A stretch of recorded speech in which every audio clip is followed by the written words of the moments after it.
कृष्णा और परिवार भितर गोटे पारिवारिक समस्या घटी कौन आपण मतामत नहीं नहीं मत एगुड़ा माने कहवाई भी भल लगुनि कहीं कहल युवा सब प्रथम प्रथम मत कहूली ठीक किंतु अतिरिक्त हैला बेलू निजको लाज माड़ुची कौन वक्तव्य रखापी यही सब कथा आम आलोचना करने पूर्व निजे आम महिला होगी भी आमको निजको आम जड़े माँ आम भी कहार स्त्री तार भी झील थी गोटे आलोचना करने को भी भल लगुनि संपूर्ण रूप से बर्तमान समाज कलुषित हो जाइए मु प्रथम विवाहित झील विरुद्ध रे लड़ी आसुची आज दीर्घ दिन है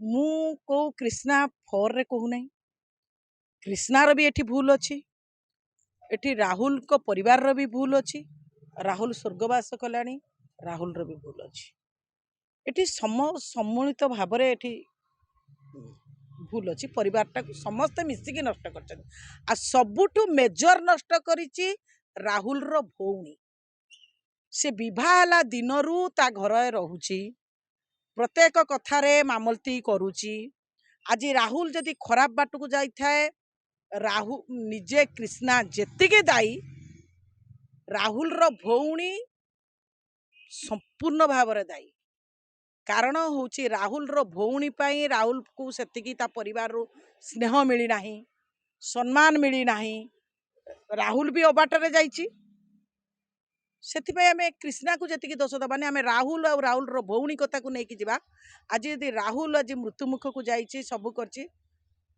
संपूर्ण भाव में दायी मु कहिबी जे राहुल रो माँ बापा भी दायी जेतेबेले विवाहित झील को रखिकी निज पुओ को सम्मान न देकी आज ये अवस्था जदि राहुल रो भौणी घरे न था हुए तो राहुल को बुझे बाझे ता माँ बापा माने ठीक बाट को आनी पारि थांते कृष्णा सहित जो जाइकी ताको पाखरे रहिबा ये करबा एगुड़ा कहीं घटिला जदि राहुल भौणी एठी न था निश्चित ताको परिवार भितर सुसंपर्क था कहीं माँ को छाड़ी की पुओटा जाई न था जदि ता भौणी रहु न था कौटी ना कौटी एठी समस्तंकर एठी समान भाव में दोष अच्छी से कारण मत इच्छा ना किसी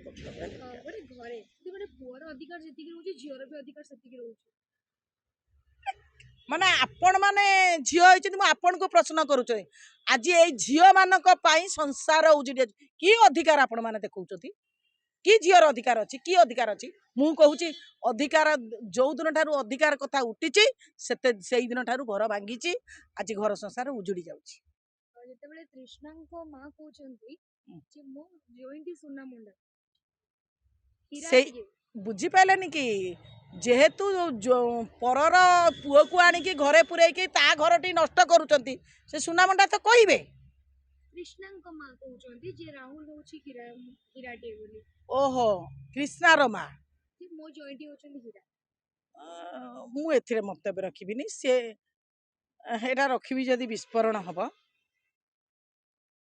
सी के तुम जोई किए सी भी कहार पुओ जोई फोई कथा मत शुणा ये शब्दटा भी भल लगे जदि हीरार जोई तुम झील को लेकिन से हीरा रखिलानी ता घरे कहीं रोला ता घर को तुम कहीं विदा करूल कृष्णार मार कथा कहूँ मो जदि हीरा मुंडा तुम बाहा करके कहीं झील को विदा कर जदि से परिवार तो भल नुहे तुम जानिच कौन पाई सेठी जाऊल बोहू होइकी कौन पाई तांको अधिकार साब्यस्त करूल जे नहीं उभय पक्षर कथा कहबी एटी कहीं ठीक नहांती समस्त भूल अच्छे कृष्णा लोक नहीं थाना वाला को नहीं एडवोकेट नहीं जाउछंती बापा देखा गहना घरे जानिबा एते हकर सते जाउछंती से कोन चाहिए शाशु घरे दम देखे कि रही पारि न नहीं एटा जोटा कहबे मु एतरे एकमत हेबिनी दम देखे कि रहिबा गोटे चारि कांथ भितर रहिबा एते सहज कथा नुहे कहीं ना जेहेतु विवाहित झील रोची ज्वाई रोची तार अन्य माने रोचंती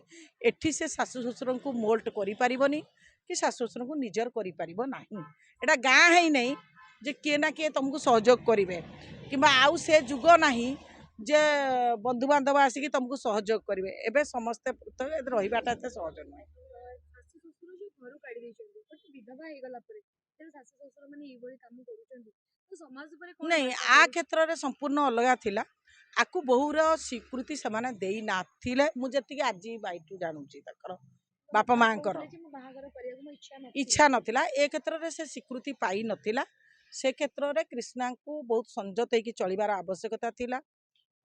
ସେମାନଙ୍କର ମନ ନେବା ପାଇଁ ପ୍ରୟାସ ଯଦି ତମେ ଜାଣୁଥିଲ ଯେ ତମକୁ ଶାଶୁ ଶ୍ୱଶୁର ଭଲ ପାଉନାହାନ୍ତି, ଯଦି ତମେ ଚାହୁଁଛ ଯେ ମୁଁ ଶାଶୁ ଶ୍ୱଶୁରଙ୍କର ନିଜର ବି କିମ୍ବା ତାଙ୍କର ବୋହୂର ସ୍ୱୀକୃତି ପାଇଁ ଖାଲି ବାହା ହେଇଗଲେ ସ୍ୱୀକୃତି ହୁଏ ନାହିଁ। ସେଥିପାଇଁ ତାକୁ ସେ କର୍ତ୍ତବ୍ୟ ବି କରିବାର ଆବଶ୍ୟକତା ଥିଲା। ଯେମିତି ଏମିତି ବୋହୂ ହେଇଥାନ୍ତା ଦରକାର ପଇଲେ ତା ମା ଝିଅକୁ ବିଦା କରିକି ବୋହୂକୁ ନିଜର କରିଥାନ୍ତା। ସେତିକି ସେ କ୍ରିଷ୍ଣା କରିପାରି ନାହିଁ। ସେଥିପାଇଁ ବୋହୂ ହେବାର ତାର କୌଣସି ଦକ୍ଷତା ନାହିଁ। ଆଚ୍ଛା ଯଦି ଆଜିକାଲି ନାରୀମାନେ ଯୋଉ ଇନଷ୍ଟାଗ୍ରାମରେ ରିଲ୍ସ କରୁଛନ୍ତି ଏସବୁ ଜିନିଷ କଣ ଖରାପ? ନାଇଁ ନାଇଁ ମୁଁ ସେ କଥାରେ ଏକମତ ହେବି ନାହିଁ। କାହିଁକି ନା ଏବେ ବିଭିନ୍ନ ପ୍ରକାରର କଥା ଉଠିଲାଣି। ଆମେ ଆଧୁନିକ ଯୁଗରେ କାଲି ସକାଳେ ମୋ ପୁଅ ବାହାଘର କରିବି, ମୁଁ ତାପରେ ବୋହୂକୁ କହିବି ଯେ ନାଇଁ ତୁ ଗୋଟେ ଆଦର୍ଶ ନାରୀ ହେଇକି ଚାଲ, ତା ଭିତରୁ ସେ ନ ଚାଲିପାରେ ମତେ ସିଏ ବି ମତେ ଆଡଜଷ୍ଟ କରିବ, ମୁଁ ବି ତାକୁ ଆଡଜଷ୍ଟ କରିବି, ତେବେ ପରିବାର ଚାଲିବ। ମୁଁ ସେଠି କହିପାରିବିନି ଯେ ମୋ କଥାରେ ସବୁ ଚାଲିବ। ପରସ୍ପର ପରସ୍ପରକୁ ବୁଝିବା ଉଚିତ। ଯେତେବେଳେ ଗୋଟେ ସ୍ୱାମୀଟି ଏମିତି ଅଧା ବୟସରେ ମରିଯାଉଛନ୍ତି ସ୍ତ୍ରୀଟି ବିଧବା ହେଇଯାଉଛନ୍ତି ସ୍ୱାମୀଟି କଣ କରିବା ଉଚିତ ଯେମିତିକି ତାଙ୍କ ସ୍ତ୍ରୀ ଇନ୍ ଫ୍ୟୁଚର କେବେ ହଇରାଣ ନ ମୁଁ ହୁଅନ୍ତୁ? କହିବି ଏଠି ରାହୁଲର କୌଣସି ଯୋଗ୍ୟତା ନଥିଲା ବିବାହ କରିବା ପାଇଁ। ପ୍ରେମ ପାଗଳି ପାଗଳ ଥିଲେ, କିନ୍ତୁ ଭବିଷ୍ୟତ କଥା କେହି କେବେ ଚିନ୍ତା କରିନଥିଲେ। ଆଉ ଯେତିକି ବର୍ଷ ସେମାନେ ବୁଲିଛନ୍ତି କେବଳ ପ୍ରେମୀ ଯୁଗଳ ହେଇକି ବୁଲିଛନ୍ତି। କେବେ ସ୍ୱାମୀ ସ୍ତ୍ରୀର ଯଦି ବୁଲିଥାନ୍ତେ ଭବିଷ୍ୟତ କଥା ଚିନ୍ତା କରିଥାନ୍ତେ ଆଜି କ୍ରିଷ୍ଣାର ଅବସ୍ଥା ଏମିତି ହେଇନଥାନ୍ତା କି ରାହୁଲର ବି ଅବସ୍ଥା ହେଇନଥାନ୍ତା। ଆଉ ଯେତେବେଳେ କହୁଛନ୍ତି କି ଶ୍ୱଶୁର ଘରେ ଜୋଇ କୁକୁର ସମ୍ମାନ ତ ନିଶ୍ଚିତ ଭାବରେ ଲୋକମାନଙ୍କୁ କୁକୁର ଆମେ କହିବାନି, ଶ୍ୱଶୁର ଘର ଜ୍ୱାଇଁ ମୁଁ କହିବି ଏଠି ରାହୁଲର ତା ଭିଣେଇର କଥା ପଡ଼ିନି। ଟୋଟାଲି ଉପରେ ଯିଏ ବି ଯୋଉ ଜୋଇ ବି ରହୁଛନ୍ତି ସେମାନଙ୍କର ସମ୍ମାନ ନାହିଁ, ମାନ ଇଜ୍ଜତ ବୋଲି କିଛି ନାହିଁ। ସେଇମାନେ ମାନେ ମୁଁ ତାଙ୍କୁ ଆଉ କୋଉ ଭାଷାରେ କହିହବନି। ଏତେ କାହିଁକି ପସନ୍ଦ କରୁଛନ୍ତି ନିଜ ଘରକୁ ଛାଡ଼ିକି ଶ୍ୱଶୁର ଘରେ ରହିବା ପାଇଁ? ବୁଝିପାରିଲନି କି?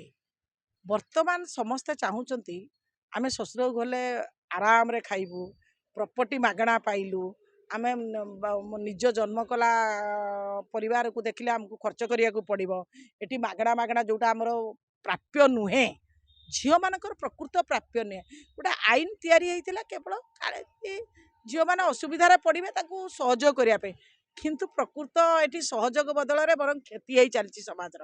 କିନ୍ତୁ ଯୋଉଠି ଗରିବ ଝିଅଟି ତାର ସ୍ୱର ଉତ୍ତୋଳନ ନ କରୁଛି କିନ୍ତୁ ଯଦି ବଡ଼ ବଡ଼ିଆ ଘରର ଝିଅ ମୁଁ ମାନେ ପରା ଏଇଟା ସିଧାସଳଖ କହିଲି, ବହୁତ ଗରିବ ଘରର ଝିଅମାନେ ଅଛନ୍ତି, ସେମାନେ ଭାଇମାନେ କେମିତି ଭଲରେ ରହିବେ, ମା ବାପା କେମିତି ଭଲରେ ରହିବେ, ପରିବାର କେମିତି ଭଲରେ ରହିବେ ସେ ଚିନ୍ତା କରୁଛନ୍ତି, ଶୃଙ୍ଖଳାରେ ସେମାନେ ଅଛନ୍ତି।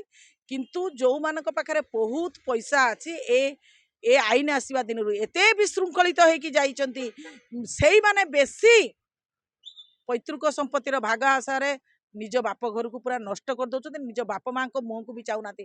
କାରଣ କୋଉଠି ନା କୋଉଠି ଭାଇ ଭାଉଜଙ୍କର ଯଦି ସେମାନେ କ୍ଷତି କରୁଛନ୍ତି ବାପା ମା ବି କଷ୍ଟ, ସେମାନେ ବାପା ମାଙ୍କୁ ବି ଭଲ ପାଆନ୍ତିନି। ବାପା ମାଙ୍କୁ ଭଲ ପାଉଥିବା ଲୋକ କେବେ ଭାଇ ଭାଉଜକୁ କଷ୍ଟ ଦେବେନି।